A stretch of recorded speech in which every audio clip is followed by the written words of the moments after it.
Բարև ձեզ սիրելի հայրենակիցներ, ձեզ հետ է Էդվարդ Տանտինյանը։ Ողջունում եմ ձեզ Համայնայության մայրաքաղաք Երևանից։ Այսօր մարտի 6-ն է 2026 թվական։ Ընտրությունների հետ կապված ժամանակ մնա երկրորդ մասում կխոսենք, որտեղ թեմաներ շատ կան, մեր շուրջ կատարվող եւ աշխարհում կատարվող արագ անդրադառնանք, հետո նրա մասին էլ կփորձենք խոսել։ Ինչն է մեզ համար մտահոգիչ, այն ինչ որ տեղի ունենում, նաև Իրանի հետ կապված Ադրբեջանն ինչ որ կատարվեց, որ Իրանից հարվածել են Նախիջևանին, ըստ ինչն է հարցը, որ երբ որ Ռուսաստանը ինչ որ ինքնաթիռի հարվածել էր ադրբեջանական, իրանք անմիջապես Ռուսաստանին չդատապարտեցին ու չմեղադրեցին, նրանք ցանկանում էին պարզել ինչա տեղի ունեցել ու բավական երկար տևեց, մինչև պարզվեց ինչա տեղի ունեցել։ Այո, դժգոհում էին, խոսում էին, ինչ որ բաներ էին ասում, բայց անմիջապես իրանք երբ որ փորձեցին ասել, որ գիտենք ով է խփե, գիտենք Իրանից զինված ուժերն են խփե, դատապարտում ենք առանց հանգամանքները ստուգելու, որտեղից է եկել, ինչ է եկել, ինչ տեխնիկա էր, վերջապես մի հատ նայեն, տեսնեին դա ում արտադրության է, ոնց կարող էր հայտնվել,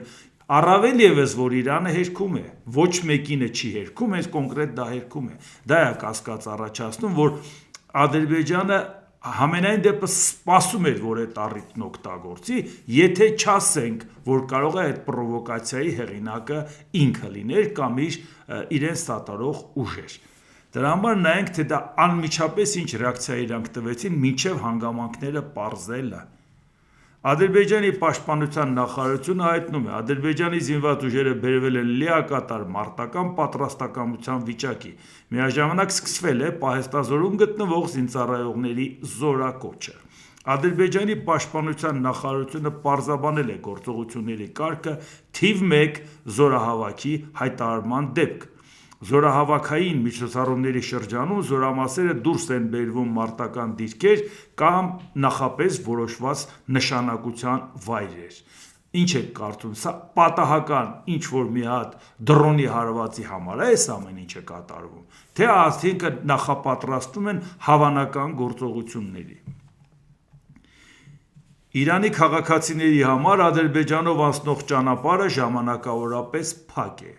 Թույլտվություն ստանալու համար անհրաժեշտ է առնվազն 10 օր։ Իրանի քաղաքացիները կարող են վերադառնալ Հայաստանով կամ Թուրքիայով։ Իհարկե մենք միշտ մտահոգություն ունեցել ենք, որ կարող է առիթը օգտագործեն մանավանդ մեր հարևանները էթնիկ ադրբեջանցիներն են Ատրպատականի, որոնք կարող է ուղղակի Թուրքիան ու Ադրբեջանը նրանց ֆինանսապես աջակցեն, ասեն լցվեք Հայաստան եւ միշտ դա զգուշացրել են, որ պետքա շատ զգոն լինել, ցանկացած տեղաշարժը շատ ուշադիր լինել, որտեղ ցանկացած պրովոկացիայի նրանք ընդունակ են։ Հիմա էլ փիս նեղացել են Իրանից եւ ասում են Հայաստանով գնացեք։ Իսկ մենք պետք է իմանանք Հայաստանով ովքեր են անցնում եւ եթե փորձեն անցնեն ինչ որ մի բան կարող է հանգեցնեն դրան, որ անցակետով չանցնեն, այլ գետով անցնեն եւ անկառավարելի բաներ ստեղծեն, որովհետեւ իրենցից ամեն ինչ սпасելի է։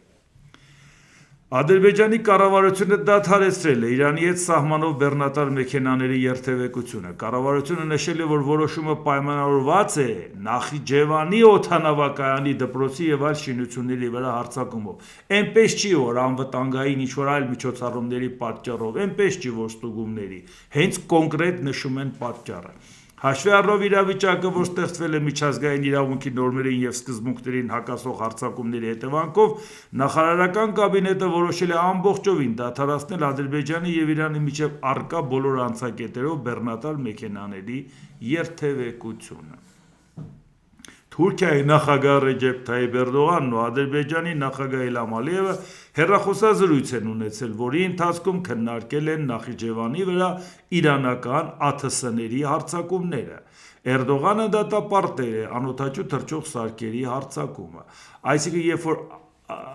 արտգործնախարար Հաքամ Ֆիդանը խոսում է Ադրբեջանի արտգործնախարարի հետ Ջեյհուն Բայրամովի հետ, պարզվում է, որ դա բավարար չի, որ նրանք դատապարտեն կամ իրենց զորակցությունը հայտնեն Ադրբեջանին։ Մի հատ էլ նախագահին է հայտնում, որ ասում է՝ չհասկացանք, այս ինչ են անում, մի հատ լավ նախապատրաստվենք դրան։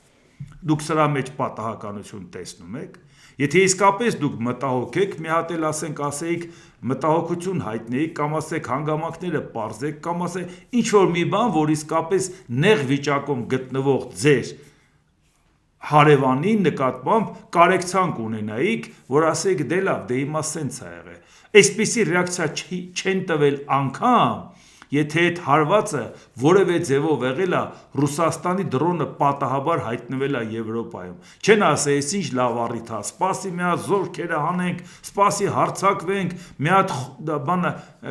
գործի դնենք ՆԱՏՕ-ի 5-րդ կետը, որ ասենք հարձակում ՆԱՏՕ-ի անդամ պետության վրա հարձակումը նշանակում է կառույցի վրա, չի եղել, չէ՞ տենց բաներ։ Ասել են, որ պատերազմում ամեն ինչ է լինում է։ Այն դեպքում, երբ որ իրանք ներկայացված են պատերազմի մեջ, բայց առիթը չեն օգտագործել։ Այս կարգի առիթը այսպես ակտիվ ու ագրեսիվ օգտագործելը նշանակում է իրանք դա լավ են ցանկանում են ուռճացնել եւ օգտագործել եւ Ամերիկայի Միացյալ Նահանգներին ժեստեր անել։ Մի բան, որը մեզ պետք է իհարկե հետաքրքրի եւ մտահոգի, որ մենք ի վերջո մեր իշխանությունները խոսում են, որ խաղաղությունը երաշխավորել է Ամերիկան, խաղաղությունը Ադրբեջանի հետ ենք անելու։ Այն Ադրբեջանի, որ ընդամենը մի հատ հարված, որ չես էլ պարզել, թե որտեղից է եկել, ինչ է եկել, արդեն դրա համար հայա պատրաստվում է պատերազմի։ Ֆրանսիայի արտգործնախարարության տարածած հայտարարության մեջ նշված է. Ֆրանսիան խստորեն դատապարտում է Ադրբեջանի Նախիջևանի միջազգային օդանավակայանում իրանական անօդաչու թռչող սարքի հարձակումը։ Ֆրանսիան արագ ապաքինում է մաղթում այս հարձակման հետևանքով վիրավորված անձանց, Փարիզը իր լիակատար համերաշխությունն է հայտնել Բաքվին այս անարդարացի հարձակման առջև, որը Ադրբեջանի ինքնիշխանությանը և միջազգային իրավունքի ակնհայտ խախտում է։ Ֆրանսիայի հարաբերությունները Ադրբեջանի հետ վատացել էին այն պատճառով, որ Ֆրանսիան պաշտպանում էր Հայաստանին, և Ադրբեջանը ասում էր անգամ այդ անդրծովյան ֆրանսիական տարածքներում անկայունություն կստեղծեմ և քո համար պրոբլեմ կստեղծեմ։ Մեղադրում էր Էմանուել Մակրոնին, որ ասում էր ինչի ես դու Հայաստանի շահերը ավելի պաշտպանում, քան Հայաստանի իշխանությունները, դե որտեվ ինքը Նիկոլ Փաշինյանը այդ բաներ ուներ պայմանավորված, ոնց որ տենում էր այս Մակրոնը տեղյակ չի, որ ախպեր մենք պայմանավորվել ենք, դու ինչ ես խառնվում առանց իմանալու։ Եվ իհարկե հարաբերությունները շատ վատացած մնաց, եւ հիմա այս առիթը օգտագործելով Ֆրանսիան փորձում է հարաբերությունները բարելավել Ադրբեջանի հետ, հասկանալով, որ եթե Ադրբեջանն ու Ալիևի ու Նիկոլ Փաշինյանի միջև աղբերություն է, ինքը ինչի է նեղացած Ադրբեջանից, որ հազիվ մի հատ կարեկցանք կհայտնի եւ դա առավել եւս, որ ինքը ոնց որ մի քիչ այսպես հետքաշված ու մեկուսացված է Հայաստանի հետ կապված, որովհետեւ ոնց որ տեսնում ենք առանձնապես Հայաստանը չի արձագանքում նրանց վերաբերմունքին։ Եվ այն, որ նշվում է, որ մայիսի 4-ին կգա Հայաստան, մայիսի 4-ին Եվրոպական քաղաքական համայնքի ֆորում է, այնքան մարդագալու ինքն էլ կգա։ Դա հատուկ ցույց տալ, որ տեսեք Մակրոնն է գալի, դա այդպես չի։ Մենք տեսնում ենք, որ հիմա տեսակ ինչա կատարում, այն Մակրոնը, որ Հայաստանի համար իրան ճղում էր, հիմա պարզվեց, որ արդեն պաշտպանում է Ադրբեջանին, առիթն օգտագործելով։ Ադրբեջանի արտգործնախարարությունը հայտարարել է Իրանում իր դիվանագիտական ներկայացուցիչների աշխատակիցների և նրանց ընտանիքների անդամների տարհանման մասին։ Որոշումը վերաբերում է ինչպես Թեհրանում Ադրբեջանի դեսպանությանը, այնպես էլ Թավրիզում գլխավոր հյուպատոսությանը։ Իդեպ, եթե հարցը վերաբերվեր նրան, որտեղ պատերազմ է, և ինքը հանում է, նորմալ էր։ Շատ երկրներ մինչև այդ հարվածը ասում են ժողովուրդ դուրս եկեք այդտեղից, արագ դուրս եկեք։ Բայց եթե տեսնում եք, որ մինչև հարվածելը դուրս չեն եկել, ընդեղ մնացել են եւ հիմա ես արագ տարհանում, նշանակում է դա անում ես այդ հարվածից հետո, կոնկրետ հարվածից հետո, որտեղ հարվածից եւ ռազմական գործողություններ սկսելուց մի քանի օր է անցել։ Իսկ մատ տեսեք, ԱՄՆ-ում Ադրբեջանի դեսպանը հայտնել է, որ իր երկիրը պատշաճ պաշտպանական եւ կանխարգելիչ միջոցներ է ձեռնարկում Նախիջևանի էքսկլավին իրանական անօդաչուի հարվածից հետո, բայց կարևորը Բաքուն եւ Վաշինգտոնը սերտ կապի մեջ են միջադեպի հետ կապված, ասել է դեսպան Իբրահիմը, ով էր կասկածում, որ Ադրբեջանը պետք է սերտ կապի մեջ էր Ամերիկայի Միացյալ Նահանգների հետ։ չեմ կարծում, որ մենք պետք է Իբրահիմին լսեինք, որ այդ մասին իմանայինք, առավել ևս երբ որ Դոնալդ Թրամփը Իսպանիային ասում էր առևտրային բոլոր կապերը կխզենք, եթե դու ինձ չես աջակցում, եւ պարզա որ Ադրբեջանն էլ պետք է մտածեր հազիվ առիթ է ինքն է դիմել Թրամփին, որ թրիփի հարցը լուծեն, իր ցանկությունն է, որ այդ երկու մասը կապվեն իրար տարածքի եւ մեկ էլ հանկարծ առիթ է, ոնց ժեստ չանեն Թրամփին, Իրանին էլ ասեն, դե դու ես մեղավոր, դու մեզ խփեցիր, մենք ինչ անենք, մենք քեզ չէինք ասե որ քու դեմ մենք բան չունենք անելու, դու ես մեղավոր, այմա դուք տեսնում եք ինչ են կամած հասունացնում։ Իրանի արտգործնախարար Աբբաս Արաղչին հայտարարել է, որ Թեհրանը պատրաստ է ամերիկյան զորքերի ցամաքային ներխուժմանը, մինչ Միացյալ Նահանգների եւ Իսրայելի կողմից սկսված պատերազմն արագ տարածվել է տարածաշրջանում։ Հարցին արդյոք Իրանը վախենում է ԱՄՆ-ի հնարավոր ցամաքային ներխուժումից, Արաղչին պատասխանել է. ոչ, մենք սպասում ենք նրանց, մենք վստահ ենք, որ կարող ենք դիմակայել եւ դա մեծ աղետ կլինի նրանց համար։ Մենք հրադադար չենք խնդրում եւ պատճառներ չենք տեսնում, թե ինչու պետք է բանակցենք ԱՄՆ-ի հետ։ Իհարկե, որ շատ ծանր հարվածներ է Իրանը ստանում, դա պարզ է, ցամաքային գործողությունները հաստատ Ամերիկայի շահերից չի բխում, որտեղ Ամերիկայի Միացյալ Նահանգները որտեղ էլ ցամաքային գործողություն արել, այնպես չի որ մեծ հաջողություններ ա ունեցել, մանավանդ որ այդ ցամաքային գործողությունների արդյունքում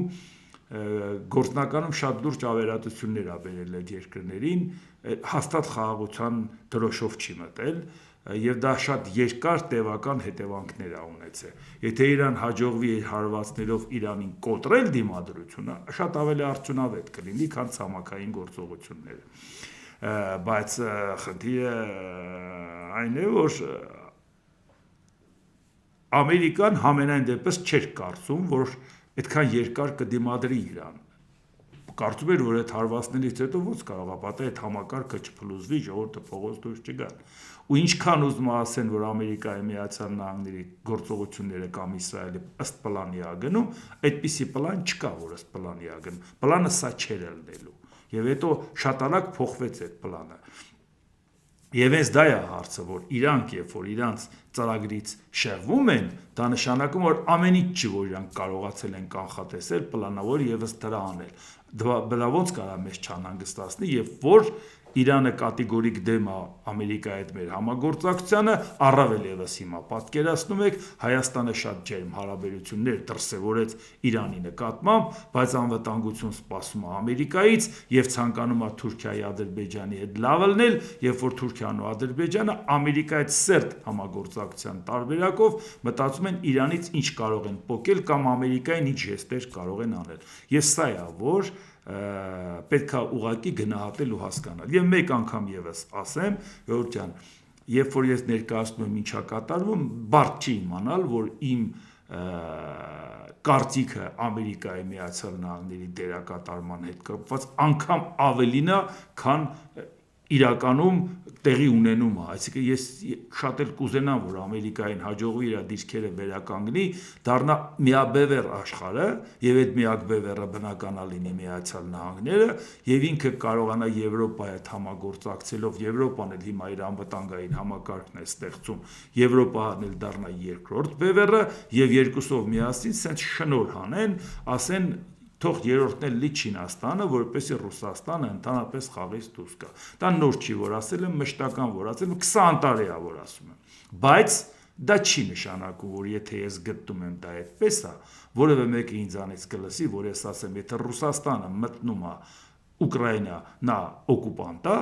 ես եթե հարվածներ են հասցնում Իրանին,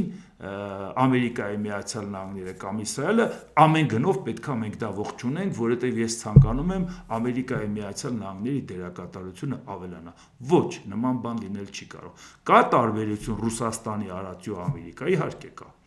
Կա այն պատճառով, որ Ռուսաստանը թաթարի նման հետամնաց իր վիճակի արդյունքում ցանկացավ գնաց Ուկրաինան գրավի, պատմությունը իրան վերցնի եւ այդ տարածքները վերցնի, Ուկրաինայի ժողովրդավարության մակարդակը ավելի բարձր է, կենսամակարդակը ավելի բարձր, այսինքն ինքը ցածրից բարձր օկուպացնելու խնդիր է դնում։ Միացյալ Նահանգները խնդիր է դնում, որ այդ կրոնապետությունը վերացնելու համար, որի պարագայում ոչ բոլորն են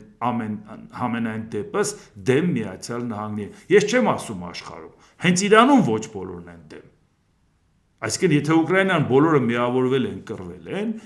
Իրանում մենք գիտենք, որ շատ-շատերը իսկապես գտնում են, որ այս կրոնապետությունը պետքա տապալվի։ Այսինքն, էդ էլ են հաշվի առնում, բայց միևնույնն է, որևէ ձևով ես չեմ պատկերացնում, որ պետք է ասենք, որ միջազգային իրավունքը հարգելով Ամերիկան մտավ Իրան կամ միջազգային իրավունքը հարգելով Իսրայելը մտավ, ում համար ենք դա ասում, ժողովուրդ ջան։ Պարզ ասում ենք, իսկ ամեն մեկը, որը լսում է, պետքա անաչառ կարծիք լսի։ Այդ թող ինքը իր մտքում մտածի, ասի, «Տո շատ լավ արեցին, այդ մոլեքին խփեցին»։ Այն մյուսն էլ ասի, «Այ մրտես Իսրայելն ուզում են վերանա»։ Այդ ձեր անձնական խնդիրն է, ձեր մտքում դուք ձեր համակրանքն ու հակակրանքը տվեք առեք, այդ ձեր խնդիրն է։ Ես չեմ կարող ասել, որ նույն երևույթի հետ կապված միջազգային իրավունքը չի հարգվում Ռուսաստանի կողմից, բայց նույն բանը եթե կատարում է, հարգվում է Իսրայելի կողմից կամ Ամերիկայի։ Իմաստով, բայց դուք ինձ ինչի եք լսում, որ ես իմ անձնական համակրանքներն ու հակակրանքները պատմեմ, ես ասում եմ, մեր երկրի շահից է բխում, որ մեր գործընկերները լինեն Եվրամիությունը, ՆԱՏՕ-ն ու Ամերիկան, ոչ թե Ռուսաստան, ԵԱՏՄ կամ ՀԱՊԿ։ Բարձ բան։ Բայց դա նշանակում է, որ դա կուրացնի ինձ, որ ինչ կատարվի, ասենք ճիշտ է եղել։ Բա մարդը ձեզ հարց է տալի։ Դուք ո՞նց եք այս ամեն ինչին վերաբերվում։ Դրա համար հուսով եմ դուք հասկանում եք, որ ես իմ օբյեկտիվությունից դուրս չեմ գա, նույնիսկ եթե իմ պատկերացումները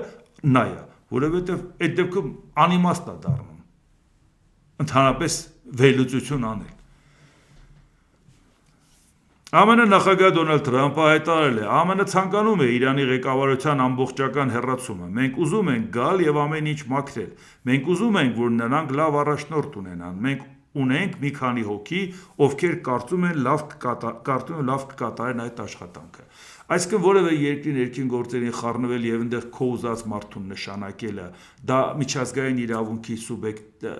միջազգային իրավունք, որ իրավունքով է կանոնակարգվում։ Հայելի կարող ենք ասել միջազգային իրավունքը խախտեց Ռուսաստանը, որը որ հարձակվեց Ուկրաինայի վրա։ Խախտեց Ռուսաստանը, որտեղ այդ միջազգային իրավունքը ոչ միայն ՄԱԿ-ի կողմից ճանաչված, այլ նաեւ Հելսինկի եզրափակիչ ակտով, հետագայում Ստամբուլի Եվրոպայի անվտանգության խորհրդով։ Հասկացանք, Ռուսաստանը խախտեց, բայց նշանակում է այսօր հերիք չէ, որ այդ միջազգային իրավունքը իդեմս նաև ՄԱԿ-ի չի գործում, Ամերիկայի Միացյալ Նահանգները լարիքն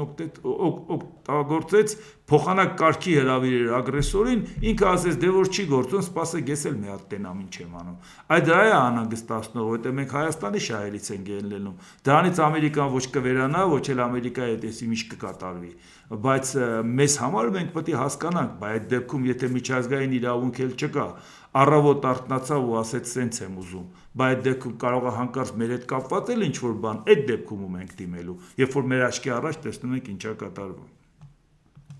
Դոնալդ Թրամփ. Խամեյնիի որդին ինձ համար անընդունելի է։ Մենք ուզում ենք ինչ-որ մեկը ներդաշնակություն եւ խաղաղություն բերի Իրան։ Նրանք ժամանակ են վատնում։ Ես պետք է ներգրավված լինեմ այս նշանակման մեջ, ինչպես Վենեսուելայի դեպքում էր։ Հիմա դա նորմալ եք համարում։ Հա, հասկացանք, մարդիկ են սպանում, մարդիկ են կոտորում, բանտերն են լցնում, դաժան կառավարում է, բայց այդ դաժան կառավարման ժամանակ Ամերիկայի Միացյալ Նահանգները, որ ուզում է այդ դաժան կառավարիչներին գցի, ասում է ես պետք է մարդ նշանակեմ։ Այսինքն եթե դաժան կառավարիչին գահանկեց ես անում, թող ընտրություն հլի, ով ընտրվի կընտրվի։ Բա որ ասում ենք Վենեսուելայում Դոնալդ Թրամփին չի հետաքրքրում, որ ժողովրդավարական ընտրություններ լինի։ Բա ժողովրդավարական ընտրություններ լինի, ասեն մեր նավթը քեզ չենք տալի։ Ոնց կարա տենց բան լինի։ Իհարկե Իրան ձեռնտու էր Մադուրոյին բռներ, Մադուրոյի ամբողջ թիմն ու համակարգը պահպաներ։ Որտեղ միայն այդ ձևով ինքը կարող է դնել եւ ասել է տոտալիտար երկրում այդ կառավարիչը դա մեր կառավարիչն է։ Այսինքն Ամերիկայի ներկայացուցիչը դա տոտալիտար համակարգի կառավարիչն է։ Իրան պետք չի ժողովրդավար առաջնորդ։ Իսկ հիմա նույնը ասում է, որ ասենք Իրանում ալնելու։ Բայց եթե հանկարծ Խամենեի որդին ասի, որ նավթի հետ կապված Միացյալ Նահանգների հետ կարող են գործարք կնքել, անմիջապես Դոնալդ Տրամփը կասի, այնպես եմ սիրում այդ տղային, ոչ մի անգամ չեմ տեսել, բայց արդեն կարոտում եմ։ Մենք էդ էլ գիտենք, չէ՞ որ անհանգիստ ենք, որ այսինքն աշխարհակարգը չկա, ժողովուրդ ջան, որովհետև արդեն դա չի պահում հենց այն մարդը, ումից որ ակնկալում ենք դա։ Իրանի արտգործնախարար Աբբաս Արաղչին կրկին գրում է Թրամփին. «Արագ եւ մաքուր ռազմական հաղթանակի A պլանը ձախողվել է, պարոն նախագահ, ձեր B պլանը ավելի կձախողվի»։ Իհարկե, այսենց մեծամիտ խոսալը այնպես չի, որ կարող են դա այդ ամեն ինչը հասնել դրան, բայց մենք գիտենք, որ եթե Միացյալ Նահանգները մի քիչ ձգձգվեց, իսկապես խնդիր է առաջացնում։ Նպատակներ, խնդիրներ ինչ կատարվեց։ Մեծ ծախսեր Ամերիկայի կողմից արդարացված պետք է լինի այդ ամեն ինչը։ Իսկ Մեծ Բրիտանիայի վարչապետ Քիր Սթարմերը նրան, որ քննադատում էր Դոնալդ Տրամփը եւ ասում էր ինքը Չերչիլը չի, գիտենք, որ Չերչիլը չի, հա, աշխարհի համար ինչ ասես Սթարմերը, լավագույն ուղին Իրանի հետ բանակցային կարգավորումն է, որի դեպքում նա կհրաժարվի իր միջուկային նկրտումներից։ Ես խորապես համոզված եմ, որ ի վերջո որոշ կարևոր հարցեր, ինչպիսիք են միջուկային կարողությունները, պետք է քննարկվեն։ Այսինքն Դոնալդ Տրամփի հայտարարությունից հետո, քննադատական խոսքից հետո Քիր Սթարմերը չկոտրվեց եւ չասեց, որ վայ լավ, ոնց ասես տենց անենք։ Իդեպ Դոնալդ Տրամփն ասեց, որ իսպանացիները փոշմանել են, այսինքն ուզում են մեր հետ լավ լինեն եւ այլ, Իսպանիայից անմիջապես ասին, որ տենց բան չկա, ով է դա տարածում, տենց բան գոյություն չունի։ Մենք ասել ենք ու մենք դրան չենք խառնվելու։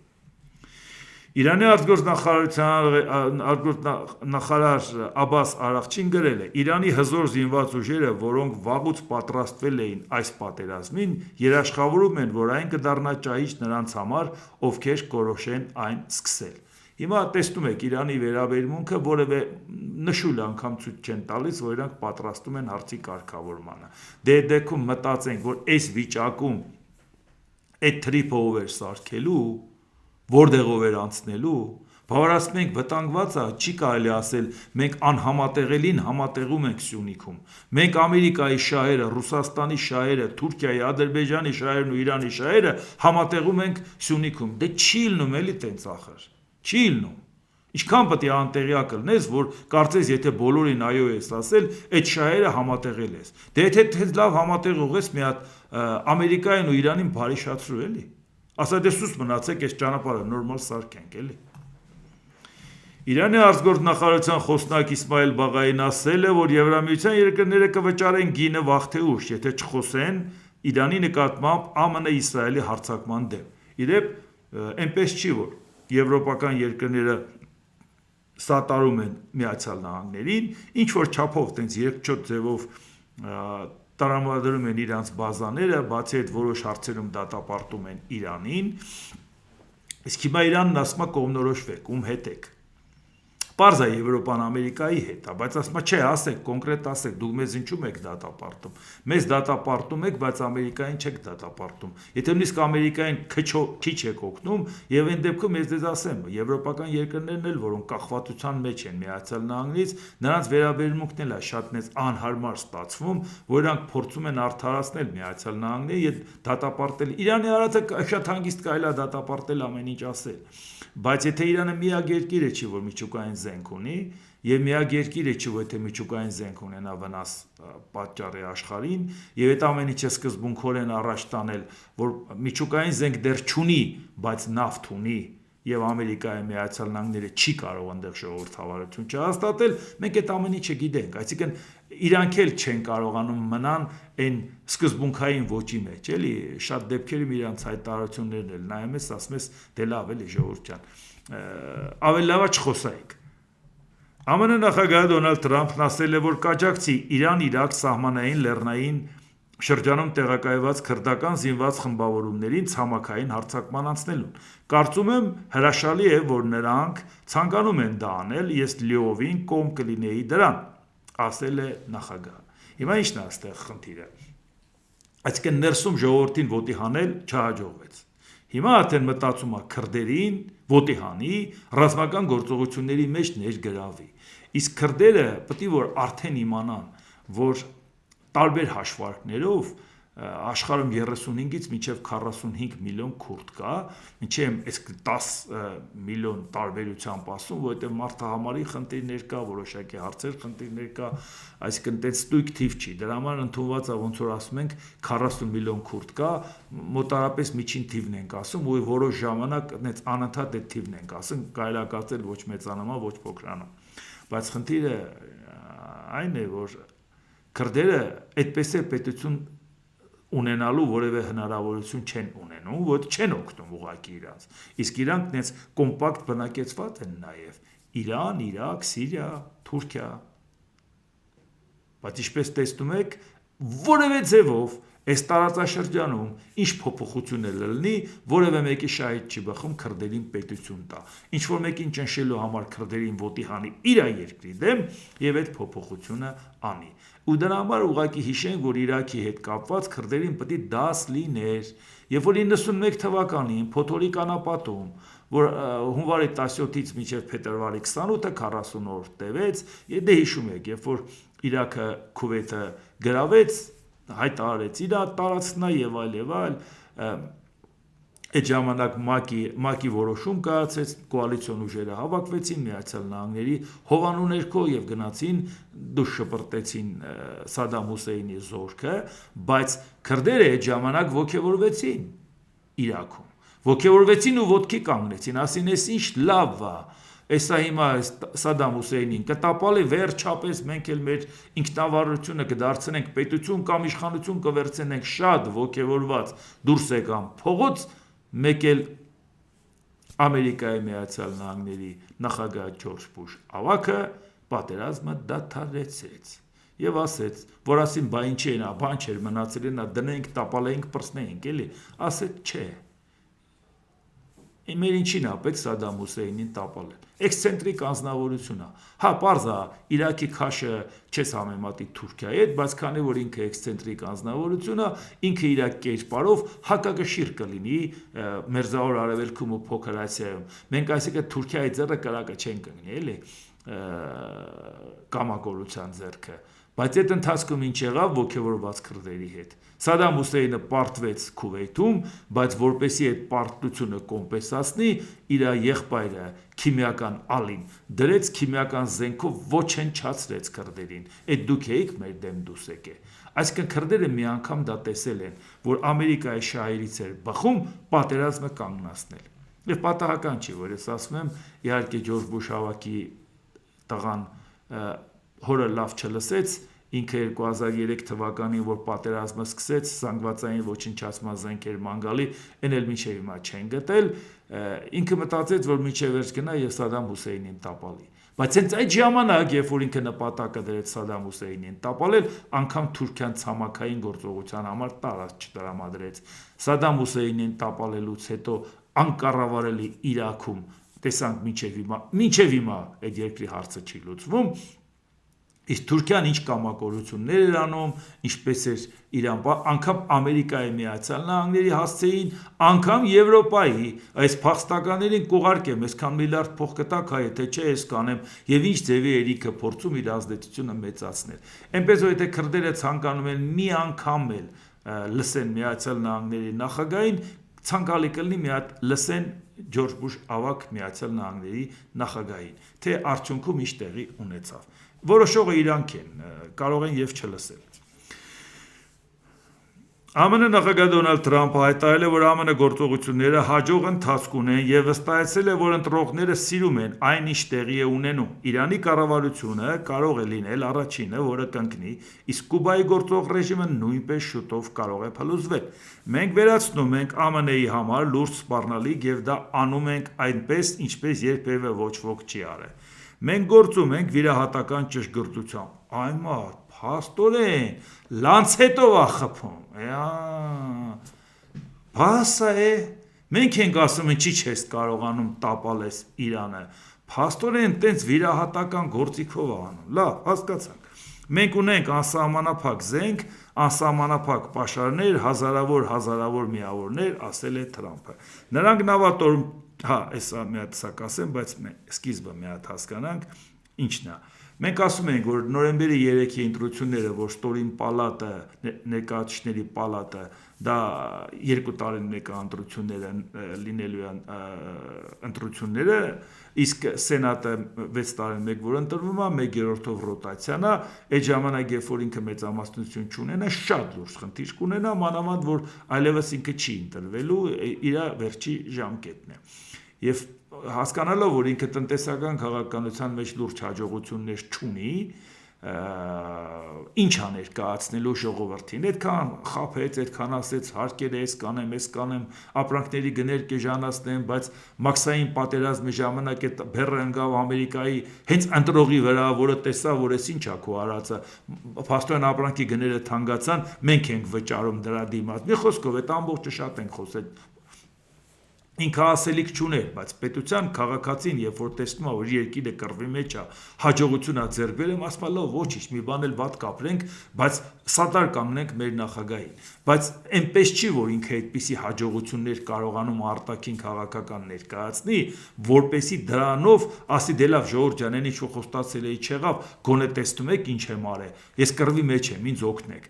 Եվ դրա համար պատահական չի, որ ինքը այնքան է տեսնում է, որ չի կարողանալու մինչև նոյեմբերի 3 ինչ-որ բան անի, հարվածել է Իրանին, որ միջուկային զենք չունենա, բայց ասում է,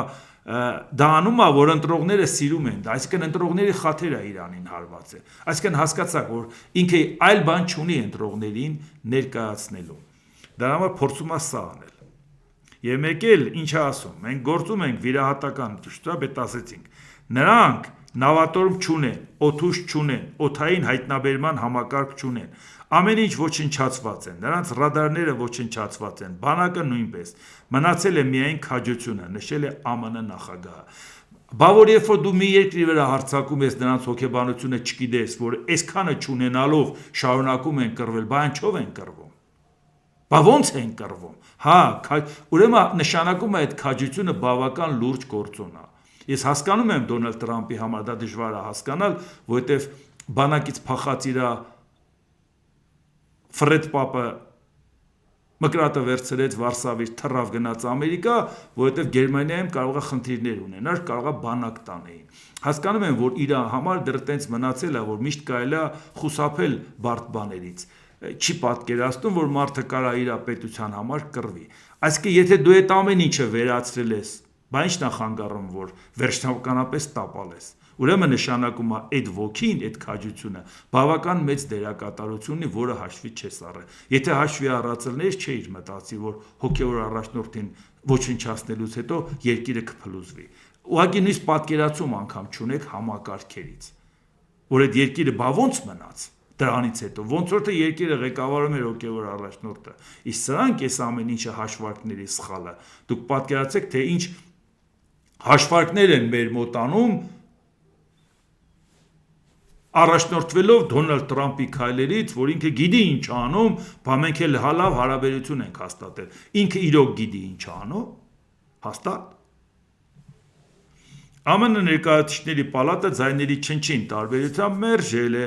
պատերազմական լիազորությունների մասին բանաձևը, որը կկանգնեցներ նախագահ Դոնալդ Տրամփի պատերազմն Իրանի դեմ և կպահանջեր կոնգրեսի թույլտվությունը ցանկացած հետագա հարձակման համար։ Քվեարկության արդյունքը պալատում եղել է 219 կողմ և 212 դեմ, որտեղ Տրամփի կուսակից հանրապետականները վերահսկում են տեղերի չնչին մեծամասնությամբ։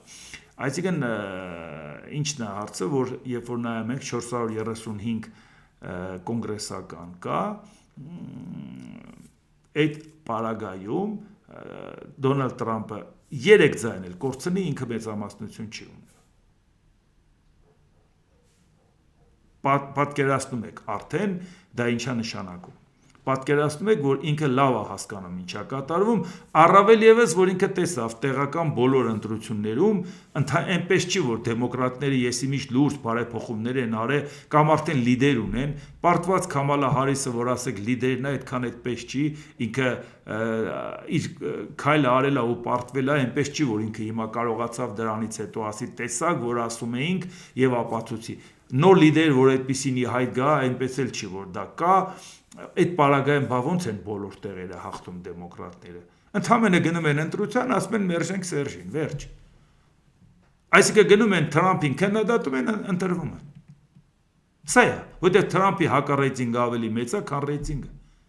Սա է իր դեմ օգտագործվում։ Բայց դրա համար է ինքը անհանգիստ, որ հանկարծ մեծամասնությունը կարող է կորցնի։ Դոնալդ Թրամփ Միացյալ Նահանգները մտադիր են նախ ավարտին հասցնեն Իրանի դեմ ռազմական գործողությունները, իսկ հետո անցնել Կուբայի նկատմամբ հետագա գործողությունների կուրսի մշակմանը։ Մարկո, դու ֆանտաստիկ ես աշխատում, Ռուբիոյի մասին է խոսքը պետք է արտուարի, եւ դու ֆանտաստիկ ես աշխատում մի վայրի ուղղությամբ, որը կոչվում է Կուբա։ Այնինչ կատարվում է Կուբայի հետ ապշեցուցիչ է, բայց մենք ուզում ենք նախ սա ավարտել, նշել է Թրամփը նկատի ունենալով Իրանի դեմ ռազմական արշավը, բայց այս ամեն ինչի մեջ միևնույնն է, տեսեք ինչի մեջ է հայտնվել, բայց մեկը չի մոռանում մի հատ էլ կշտամբի Զելենսկուն, որ դու ինչի չես զիջում, այսինքն որ ագրեսոր Ռուսաստանը համենայն դեպս հաջողություն ունենա։ ԱՄՆ նախագահ Դոնալդ Թրամփն անդրադարձել է Ուկրաինայի պատերազմին դժգոհություն հայտնելով Վոլոդիմիր Զելենսկուց։ Զելենսկին պետք է արագ գործի եւ գործարք կնքի։ Ուկրաինայի նախագահը բավարար պատրաստակամություն չի ցուցաբերում բանակցությունների համար։ Անհասկանալի է, որ նա է խոչընդոտը։ Ձերքումդ քարտեր չկան։ Հիմա նա էլ ավելի քիչ քարտ ունի, ասել է Թրամփը։ Վերջը այս մարդը չհասկացավ, որ Ուկրաինան պատերազմի մեջ է, Ուկրաինան չի խաղում կազինոյում։ Այդ քարտերը քեզ է պետք։ Ուկրաինային զենք է պետք։ Այդ քարտերի տպավորիչ օրինակ բերելով տեսնում ես, որ չի ստացվում։ Իրանի հետ կապված էլ տեսնում ես, որ ոչ մի բան չունեն, քաջությունը հերիքա, որ քո հետ կռվեն։ Չես գնահատում դու, եթե մարդը կռվում է։ Չէ, ոնց կլինի տենց։ Օկուպանտի ինգերը պետք է լինես։ Սա է, որ ինչ որ մի ժամանակ հետո սրա վերջը տրվելու է, չէ, իրավիճակը փոխվելու։ ԱՄՆ նախագահը նշել է, որ Ռուսաստանի նախագահ Վլադիմիր Պուտինը պատրաստ է բանակցել պատերազմի ավարտի շուրջ։ Կարծում եմ Պուտինը պատրաստ է գործարք կնքել։ Իհարկե, Երեգե Ռուսաստանի անվտանգության խորհրդի փոխնախագահ Դմիտրի Մեդվեդևն էր ասել, ՆԱՏՕ-ն գլուխը կորցրել է, նախ ամերիկացիները սպանում են Իրանի առաջնորդին եւ մեծ պատերազմ սկսում Մերձավոր Արևելքում, հետո դաշինքի դեգեներատները Թրամփի հլուկ համակատար Ռուտեի գլխավորությամբ սկսում են քննարկել Վաշինգտոնյան պայմանագրի 5-րդ հոդվածի կիրառումը, ԱՄՆ-ի օգտին իսկ թույլ չի տա արդյոք նոր պատերազմ Սպիտակ տան ղեկավարին առաջադրել խաղաղության Նոբելյան մրցանակի։ Այս էլ մենք հասկանում ենք, որ Ուկրաինայի հետ կապված իրանք էլ հիմա ուզում են առիթավորվեն, որ տեսեք, եթե դու մի կողմից գրավում ես, գոնե թեկուզ մեր բարեկամ Իրանին, լավ Իրանից ձեռք քաշենք, բայց գոնե Ուկրաինայից էլ դու ձեռք քաշի։ Ինչպես տեսնում եք, Դոնալդ Թրամփը հասցնում է մի հատ էլ կշտամբի Ուկրաինայի նախագահին։ Բայց մի խնդիր այնպես չի, որ ես ասեմ, որ մեր մոտից այսօր ասենք ոչ մի բան տեղի չի ունեցել, առավոտ բանը Նիկոլ Փաշինյանը երաժշտությունը միացրել է, բացի այդ էլ բարի լույս է մաղթել, լավոր եւ սիրում է բոլորիդ ու անպայման սրտիկը ցույց տվե, ժողովուրդ ջան, վերցրեք այդ սրտիկը եւ դրանով կփակեք աշխարհի բոլորի բերանը։ Ինչ պատերազմը ցույց տուր սրտիկ, վերջ, բոլոր հարցերը լուծված են։ Իհարկե, այս անլրջությամբ են պատկերացնում, որ ասում են բանը այդ տեսնում եք մեր մոտ խաղաղությունը, այս մենք չգիտենք ընդհանրապես մեր շուրջ այս ամեն ինչը որ կատարվում է, իսկ հնարավոր է լինելու այդ ամեն ինչից դուրս գալ կամ դուրս չգալ։ Իդեպ ես ձեզ մի բան ասեմ, որ հանկարծ որևէ մեկի մոտ թյուրիմացություն չլինի։ Երբ որ որոշ մարդիկ մտածում են, որ կարող է Սյունիքում ռազմական գործողություններ հանկարծ լինեն Աստված մի արասե, եւ ընդդիմությունը դրանից պետք է օգտվի, որ ասի տես դու տարար դրան քու սխալ քաղաքականության, ինչքան էլ համարեմ, որ Նիկոլ Փաշինյանի սխալ քաղաքականության պատճառով մենք կարող է տուժենք, բացառվում է, որ եթե օտարը մտնի մեր տարածք, կանգնենք ասենք, էս ինչ լավ առիթ է, սպասեք գնանք իշխանությունը վերցնենք։ Դա ամենավերջի ստորությունն է, նույնիսկ եթե Նիկոլ Փաշինյանը ինքն է խոստովանել, որ ազգային ժողովի բարձր ամբիոնից, որ պատերազմը ինքը կարող էր չանել, բայց արեց, որպես իրան դավաճան չասել, այդ շատ ենք խոսում բան, բայց եթե այդ ընթացքում որևէ մարդիկ երջանկացած սպասում են, որ գնանք գլուխը ջարդենք, սպանենք, իշխանությունը վերցնենք, Ռամիլ Սաֆարովյան ոճով դաստիարակված Ռոբերտ Քոչարյանն ու Սերժ Սարգսյանը, դե նրանք ուրիշ դաստիարակություն չէին ստացել, նրանց հերոսը Ռամիլ Սաֆարովն է։ Ես միևնույնն է կտրականապես դրան դեմ եմ եղել։ Նույնիսկ եթե դու գտնում ես, որ Նիկոլ Փաշինյանը սխալ է, դա չի նշանակում, այս ինչ հաջողություն է, սպասի Սյունիքը կորցնենք, Երևանը վերցնենք։ Այդ ձևի ենք մտածել, որ 300,000 քառակուսի կիլոմետրանոց Հայաստանից 30,000 էլ չի մնացել։ Այդ ձևի ենք մտածի, հիմա էլ մտածում ենք կարանք այդ 30,000-ը պահենք թե ոչ։ Որևէ ընդդիմադիր, որ պետք է ասի, որ գիտեք ինչ, իշխանության սխալ քաղաքականության պատճառով էսի լավ Սյունիքը պրոբլեմ եղավ, ոտի կանգնենք իշխանությունը վերցնենք, ոչ թե ոտի կանգնենք Սյունիքը պահենք, ամենավերջի թշնամին նա կարող է լինի իմ նման մարդու համար։ Հանկարծ մտնելով այդ չանցնի, որ կարող է իմ նման մարդը առիթավորվի եւ ասի, ես ինչ հաջողություն էր, մի բան որ կորցնի իշխանությունը չի կորցնում, Հայաստանն է կորցնում։ Այդ կորցրածը երբ ենք կարող հետ բերենք, որ մի հատ էլ մտածենք, ասենք ոչինչ, թող Նիկոլ Փաշինյանը կորցնի, մենք էլ գանք իշխանության հետ կբերենք։ Այսինքն այս հարցում որևէ չարախնդալ, որևէ բան, դա կտրականապես իմ կողմից մերժելի եղել է եւ մշտապես կլինի, որովհետեւ մենք խոսում ենք այն մտահոգության մասին, որ կյանքի գնով էլ եթե պետք կլինի, պիտի փորձենք պահենք մեր հայրենիքը, այլ ոչ թե ասենք, տեսեք ով է մեղավոր։ Մեղավորը այս պահին չի, որ պետք է որոշես, եթե կռիվը սկսեց։ Սա ուղղակի ասում եմ նրա համար, որ ուղղակի մարդիկ հասկանան, ես որ տեսնում եմ, որ շատ դեպքերում դա ոչ թե սոսկ մտահոգություն է կամ կատարվող ամեն հարց մտածենք, թե ոնց հավանական բոլոր ռիսկերը գնահատենք ու կառավարենք, այլ ընդհանրապես տեսեք ով է մեղավոր։ Իսկ այսօր այս աշխարհաքաղաքական իրավիճակում, այո, կարող է իշխանությունը շատ սխալներ թույլ տա, բայց այնպես չի, որ միայն սխալի պատճառով է առիթից օգտվում հակառակորդը կամ թշնամին։ Այսինքն նշանակում է դա էլ մենք, եթե հակառակորդի շահերից բխի քո տարածք մտնել, դա այդքան կախված չի լինի, սխալը իշխանության սխալը, ինչպես տեսնում եք Իրանի պարագայում ուղղակի առիթն են օգտագործում, որ նրա նկատմամբ գործողություն անեն, ոչ թե այդքան կարևոր է այդ սխալներն է։ Այդ ուղղակի ասում եմ նրա համար, որ պատկերացնենք, որ եթե որևէ մեկը մտածում է, որ կանխելու համար պետք է նախ իշխանությունը վերցնել, որտեղ այս Սյունիքը տվել է, դա ես համարում եմ ամենավերջի ստորություն ու դա քաղաքականություն էլ չի, որովհետև հասկանում եք դրա հետևանքները։ Այսինքն դա նշանակում է դու ծառայում ես թշնամու շահերին, էլ այդտեղ բացատրել պետք չի, թե ով է մեղավոր, ով չի մեղավոր։ Ամեն ինչ անենք, որ մեր պետությունը պահենք։ Այդ է հարցը։ Ով է մեղավոր, նրան էլ այդ ամեն ինչի մասին ասենք, բայց եւ միևնույն ժամանակ չասենք, այս ինչ հաջողություններ, որտեղ տեսնում եմ, որ սոսկ մտահոգություններ չեն, էլի, այլ նաեւ sense շատ երջանկացած իրանց թվում է, թե Սյունիքը կորցնելուց հետո իրանք պետք է կարողանան վարչապետի աթոռը գտնեն։ Ամոթ դրանց, ովքեր այտենց նույնիսկ մտքում մտածում են։ Դե ինչ, այսօր այսքանը, եթե հավանեցիք, սեղմեք լայք կոճակը, բաժանորդագրվեք Էդվարդ Անտինյան YouTube-յան ալիքին, սեղմեք զանգակ կոճակը, գրեք մեկնաբանություններ, գրեք հարցեր, դիտեք եւ դատեք ինքներդ։ Շնորհակալություն։